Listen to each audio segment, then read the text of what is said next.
최애는 가장 사랑함이란 뜻을 가진 단어입니다. 최근에는 가장 아끼고 좋아하는 대상 또는 가장 애정하는 캐릭터라는 의미로 많이 쓰이고 있는데요. 사실 이 단어는 효명세자가 춘행전에 바친 시에도 나옵니다.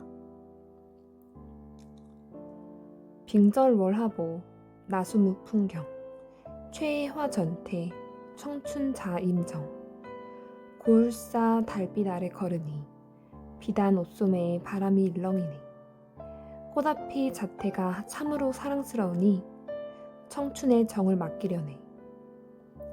이 시에서도 최애라는 단어가 등장하는데요. 이처럼 최애는 생각보다 오래된 단어죠. 우리 인간은 아주 오래전부터 내가 제일 좋아하는 것, 제 애정을 주고 아껴왔나 봅니다. 사람의 성격이 모두 다르듯 서로의 최애가 다를 때가 종종 있습니다.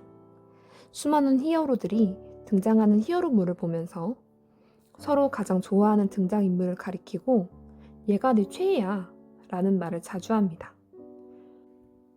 성실하고 인간적인 히어로, 뛰어난 능력과 자신만만한 히어로, 친근하고 순수한 히어로, 처음엔 악의 편이었지만 시행착오를 겪으며 선으로 돌아선 히어로 등 정말 다양한 히어로들이 사람들의 사랑을 받았습니다. 여러분께도 특별히 기억에 남는 캐릭터 또는 롤모델로 삼은 인물이 있나요? 있다면 여러분의 히어로는 누구인가요? 그리고 그 히어로에게 끌린 이유는 무엇인가요? 오늘은 여러분을 매혹시킨 내러티브에 대해 이야기를 해보고자 합니다. 그럼 지금부터 여러분들의 일상에 책을 곁들이는 시간, 오독오독 북디저트를 시작합니다. 저는 DJ 오독이입니다.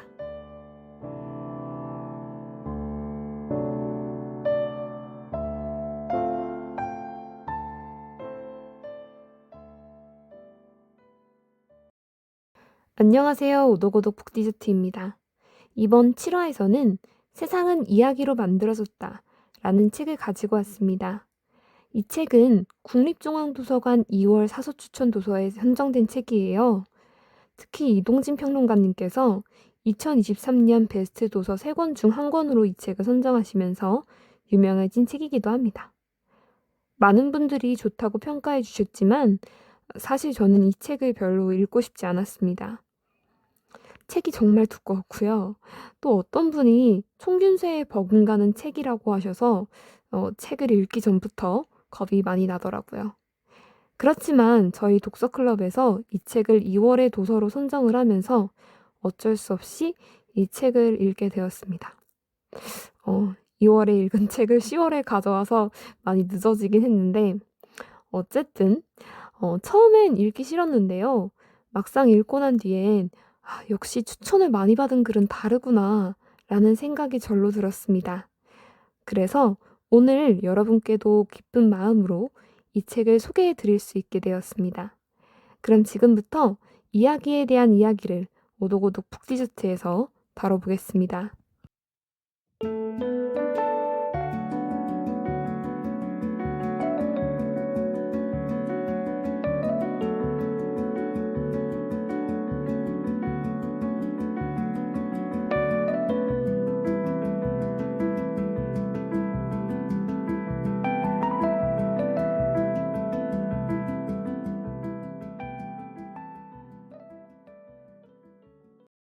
콘텐츠 홍수라는 말 들어보셨나요?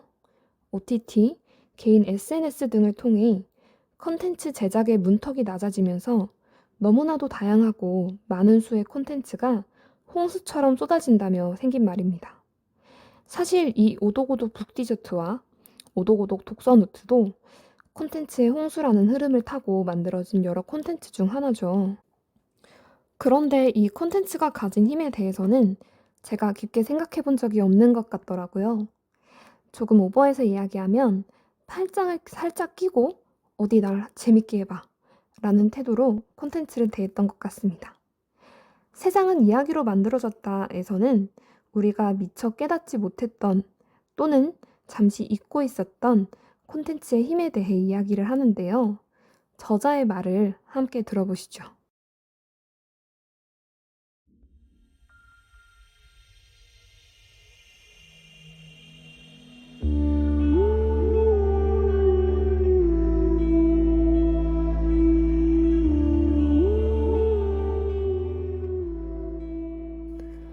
물체가 행성에서 달까지 우주를 뚫고 나가는 현상도 모든 물리적 자연 법칙에 어긋나는 것처럼 보인다. 하지만 사람들은 늘 이야기를 만들어 왔다. 예전부터 달을 그저 하늘에 있는 얼룩이 아니라 그리움의 장소 혹은 여신으로 여겼기 때문에 그 이야기는 언젠가 실현되었다. 아니, 언젠가 실현되어야만 했다. 결국 인간은 달을 향해 날아갔다. 오직 이야기 때문에. 결코 사실이 될 것 같지 않았던 그런 이야기 때문에. 그 이야기는 분명 우리에게 무언가를 말해주고 의미한다. 그 이야기가 실현되기를 바라는 우리의 동경만 있다면 가능한 일이다. 이러한 내러티브는 외적인 것뿐만 아니라 우리의 내면도, 그것도 우리 대부분이 의식하는 것보다 훨씬 더 많은 것을 결정하기 때문에 매우 강력하다. 우리는 다른 사람의 이야기에서 무엇보다 먼저 하나의 정신을, 통일된 정체성의 개념을 끄집어낸다. 우리가 오늘날 나라고 부르는 거의 모든 것은 우리 자신만 나타내는 것이 아니라 다소 일관성 있는 스토리를 이루고 있는 타인을 합쳐서 말하는 것이기도 하다. 우리는 우리가 타인의 의식 무대 위 어딘가에 있다고 생각하는 사람이다. 더 정확하게 말하면 타인의 의식 무대에서 우리가 맡고 있는 역할이 우리이다. 존재가 의식을 따르고 의식이 바로 이러한 스토리로부터 특정한 인과관계를 향해 훈련되었다면 보다 정의로운 존재의 열쇠는 이 내러티브의 핵심에 존재한다.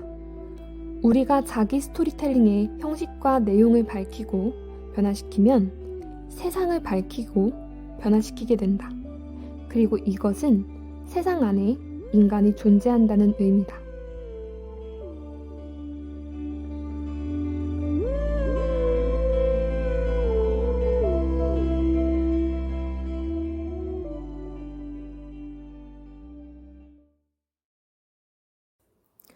오늘 이야기를 열면서 여러분들의 최애가 누구인지 잠시 여쭈어 봤습니다. 머릿속에 떠오른 인물이 있나요? 제가 좋아하는 영화들은 헬프, 스포트라이트 같은 영화입니다. 이 영화들의 공통점은 주인공들이 각자의 위치에서 성실하게 살아가는 사람들이라는 겁니다. 이들은 여느 히어로물의 주인공들처럼 이 세상을 바꾸겠다거나 이 세상을 구해내겠다는 거대한 꿈을 가지고 있지는 않지만 일상 속에서 우연히 마주친 부당함에 용기 있게 의문을 제기하는 사람들입니다. 이웃을 돕고 세상을 모두가 살기 편한 곳으로 만들어갑니다. 저도 이 주인공들처럼 대단히 주목을 받는 일은 하지 않습니다. 평범하게 책상에 앉아서 업무를 처리하는 사무직에 종사하고 있습니다. 그렇지만 이 일을 선택할 때 이 일이 가져오는 긍정적인 영향에 대해서는 깊은 고민을 했습니다. 그러나 현실에서 제 일이 진짜 가치가 있는 일인지 의문이 들 때가 많습니다. 빠르게 결과가 나타나지 않기도 하고요. 정말 변화가 일어나고 있는지 의문이 들 때도 있죠. 특히 시간이 지나면서 체력도 떨어지고 건강검진 결과에서 여기저기 적신호가 켜지는 걸 보면 회사에서 보내는 시간이 정말 의미가 있었는지 스스로 의문을 품게 되는 것 같아요. 그렇지만 가끔씩 별처럼 빛나는 순간들이 있습니다. 제가 한 일로 감사 인사를 받거나 실제로 도움을 받은 사람들이 제 일이 의미가 있었다는 증거가 되어주고 있거든요. 그래서 이렇게 매일매일 꾸준하게 변화를 만들어내는 작은 인물들의 이야기에 관심이 가는 것 같습니다. 옛 사람들이 달을 보며 언젠가 저곳에 닿고 말겠다고 생각한 것처럼 영화나 책을 통해 만난 인물들이 제게 방향을 가르쳐주는 나침반이 되고 있는 거죠. 이처럼 사람의 마음을 울리는 스토리는 작게는 그 사람의 기분을 환기시키고 크게는 그 사람의 가치관에 영향을 줍니다. 신념이 흔들릴 때는 견디게 하는 힘이 되기도 하고요. 그래서 저자는 내러티브가 날 수 없는 인간을 저 우주까지 보내 달의 비밀을 밝히기까지 했다고 이야기한 겁니다. 이처럼 이야기에는 거대한 힘이 있습니다.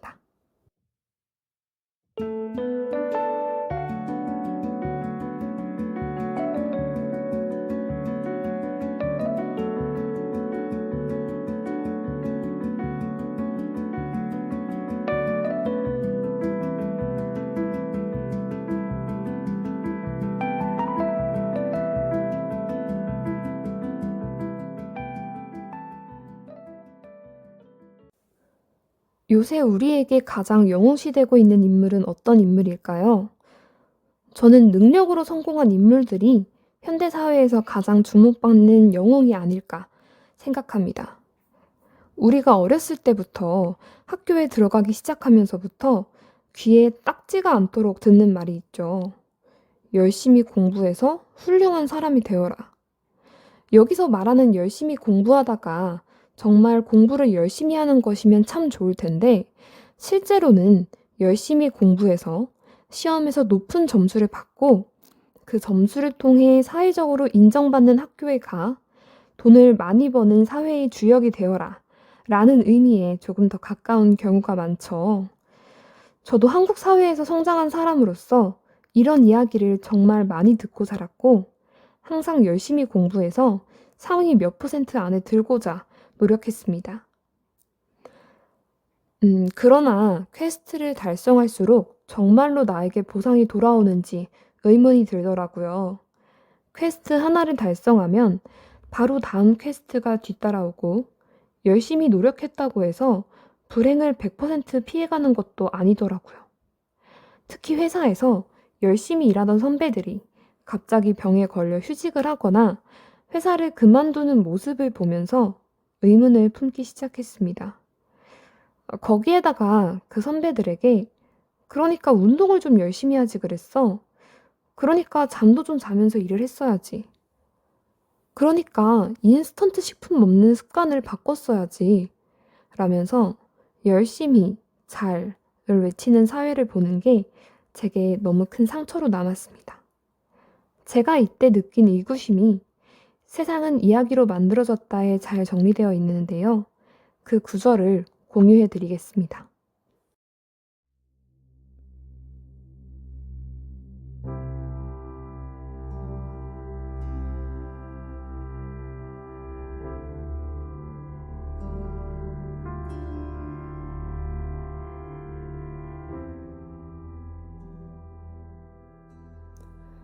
르네상스는 개인주의를 이미 칭송했던 그리스 신화와 철학을 즐겼다.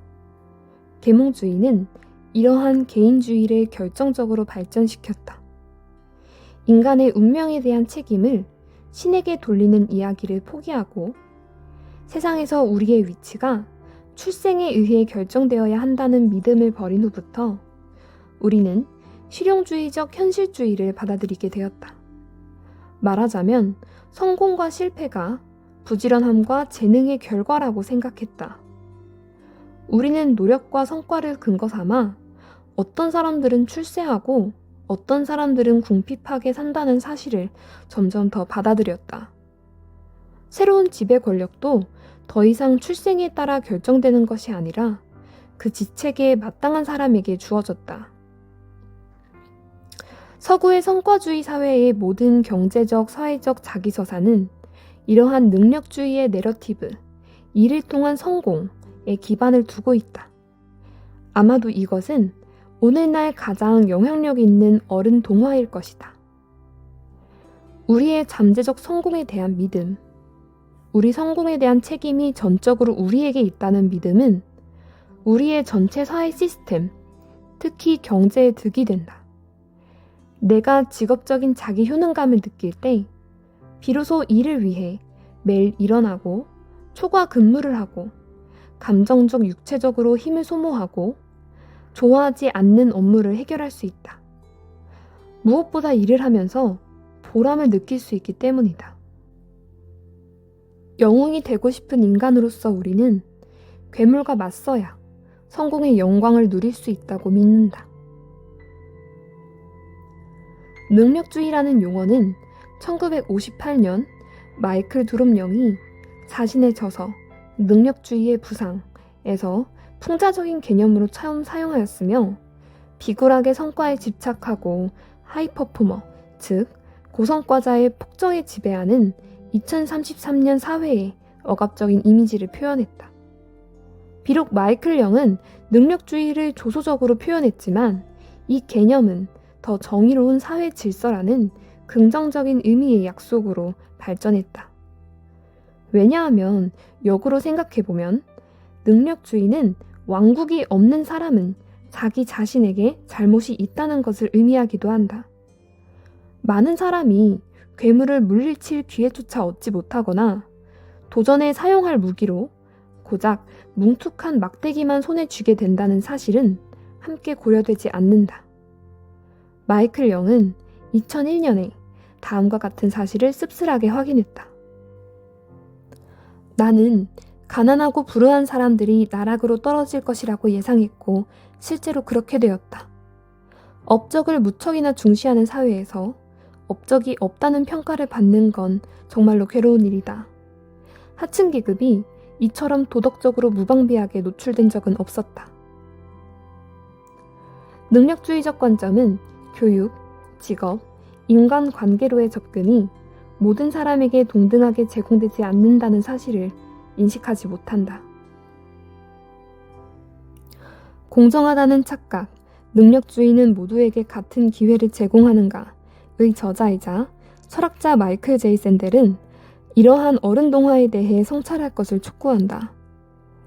지금은 우리의 능력주의적 오만함에 의문을 제기하고 도덕적, 나아가 정신적 변화가 필요한 때다. 나를 성공시킨 재능을 도덕적으로 받을 자격이 나에게 있는가? 내가 우연히 갖게 된 재능을 높이 평가하는 사회에서 사는 것이 나의 업적인가? 아니면 나의 운인가? 나의 성공이 나의 업적이라는 주장은 다른 사람의 입장을 헤아리기 어렵게 만든다. 인생에서 운의 역할을 인정하면 어느 정도의 겸손함을 가질 수 있다.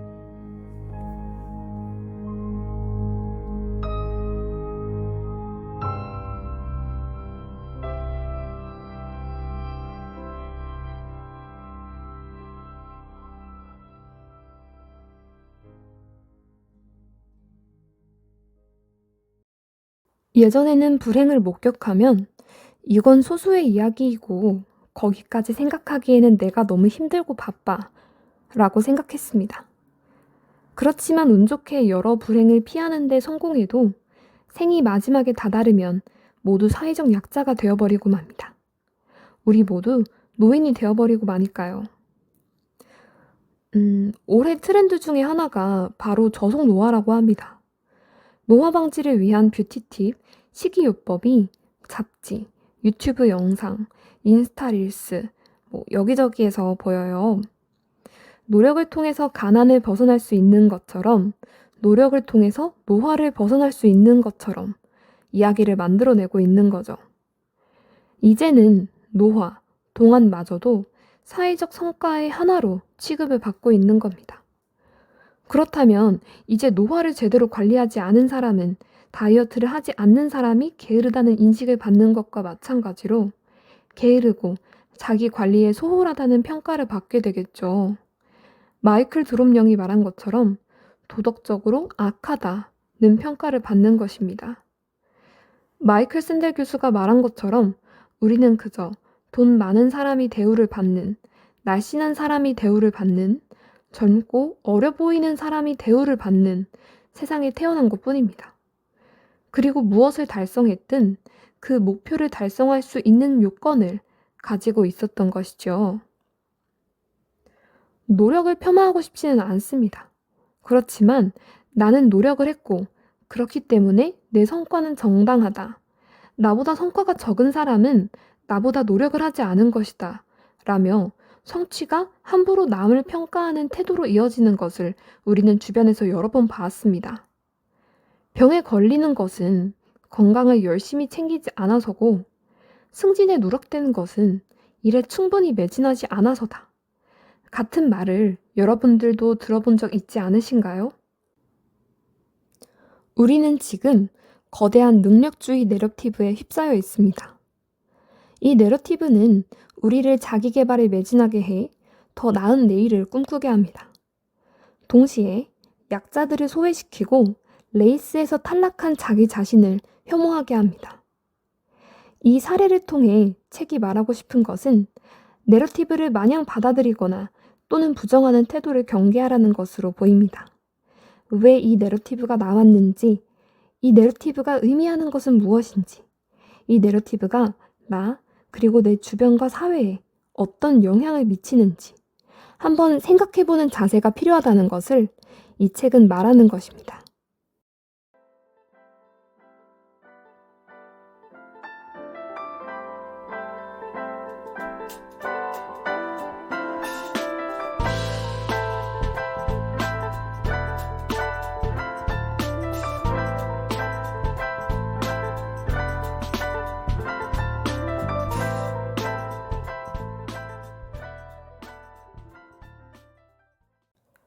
그렇다면 우리가 주목해야 하는 이야기는 무엇일까요?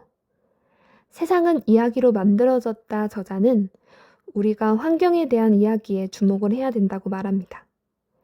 환경이라는 말을 듣고 식상하다고 생각하는 사람도 있을 것입니다. 그도 그럴 것이 환경 또는 기후 문제는 어디서도 빠지지 않고 매우 오랫동안 여러 매체를 통해서 다뤄졌기 때문입니다. 그럼 한 번 더 생각해 보시죠.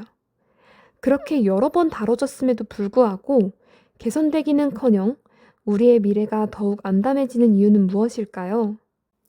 환경 또는 기후 문제의 해결을 막는 것 또한 이야기라고 이 책은 말하고 있는데요. 해당 구절을 여러분들께 소개해 드리겠습니다.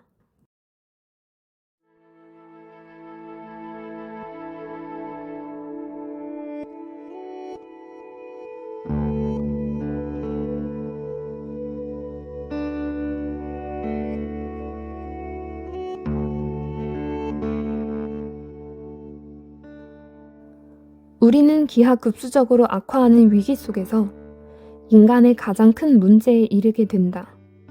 즉, 우리 뇌가 그러한 예외 상태에 대해 서사적으로 잘못 프로그래밍 되어 있다는 것이다. 정확히 이런 상황이 근본적으로 어떤 원칙과 작동 기제를 위반하고 있는가? 바로 영웅 여정을 위반하고 있다. 영웅 여정은 영웅이 항상 자신의 결정적인 행동을 촉발하는 계기, 그것도 대부분 중대하고 명료하고 수긍할 만한 계기를 기다린다는 사실을 묘사하고 우리에게 알려준다. 영웅은 결코 예방 대책으로 모험을 떠나지 않는다.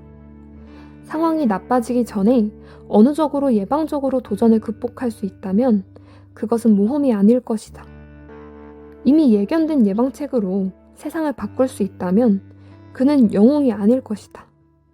왜냐하면 그러한 사람은 자신을 변화시킬 필요가 없기 때문이다. 그 대신 그는 객이나 멘토, 친구들, 수단을 기다리며 무엇보다 적, 도전, 임무를 기다린다. 그러면 그는 비로소 주저하며 능동적인 태세를 취하게 되지만 그저 수준에 따라 행동할 뿐이다.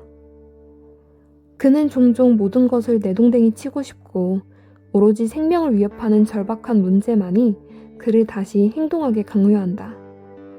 말하자면 영웅은 문제 해결의 예방적 변화가 아니라 최저점에서의 긴급한 변신이라고 이해한다. 진짜 영웅은 사건이 터지기 전에 행동하지 않는다. 오히려 대부분 사건이 제대로 터질 때까지 기다린다. 이러한 영웅은 영리한 팬데믹 영웅과는 정반대다. 그는 딜레마에 직면하기 훨씬 전에 카리스마 넘치는 멘토인 바이러스 학자로부터 가장 정확한 조언을 구한 다음 행동할 것이다. 이는 위기를 대처하는 훨씬 더 나은 퍼포먼스일 수 있지만 그만큼 훨씬 더 지루한 이야기가 될 것이다. 우리가 9장에서 만난 SF 작가 어슐러 르 귀는 잘못된 영웅적 이상을 다음과 같이 설명한다.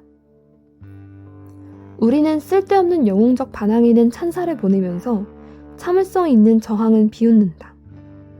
큰 위기는 우리가 정확히 반대의 것을 행해야 한다는 것을 보여준다.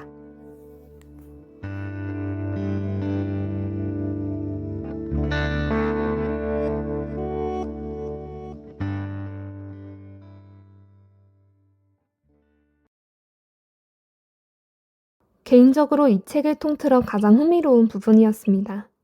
선과 악의 대립이 아닌 기승전결로 이어지는 내러티브의 구조가 우리를 위험에 빠뜨리고 있다는 이야기 말입니다.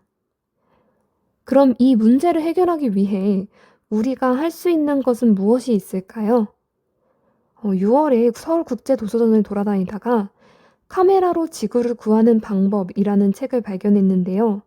이 책은 환경 다큐 PD들이 다큐를 찍어 지구를 구하기 위해 일조하는 모습을 보여주고 있습니다.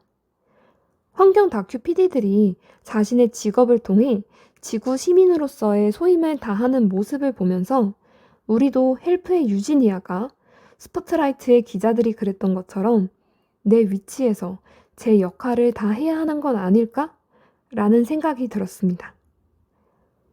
유권자로서, 소비자로서, 그리고 직업인으로서 환경에 관심을 갖는다는 것을 보여줘야 하지 않을까요? 이야기는 우리를 위험에 빠뜨리지만 또 분명 우리를 구조할 힘도 가지고 있습니다. 내가 만들어가는 이야기가, 세상에 던지는 메시지가 좀 더 책임감 있는 내용과 구조로 구성이 되어야 하는 이유입니다.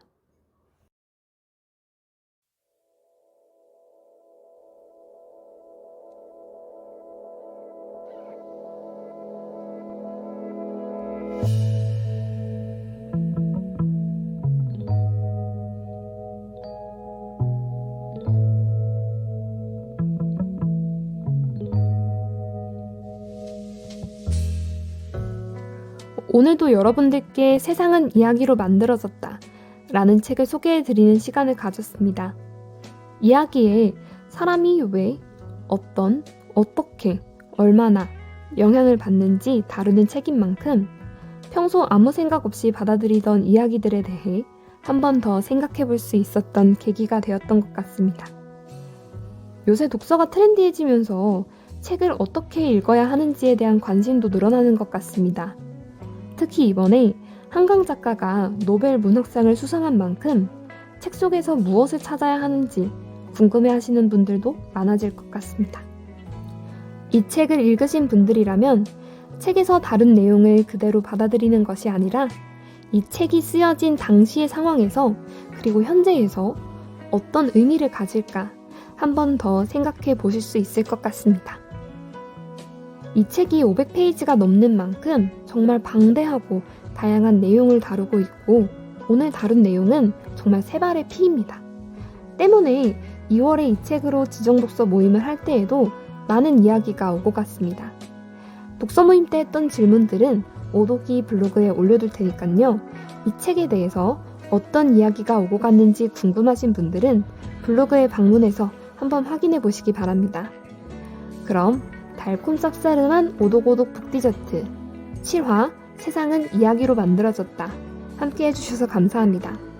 다음에도 여러분을 즐겁게 할 북디저트를 소개해 드리겠습니다. 그럼 여러분, 다음 디저트도 우리 같이 즐겨요.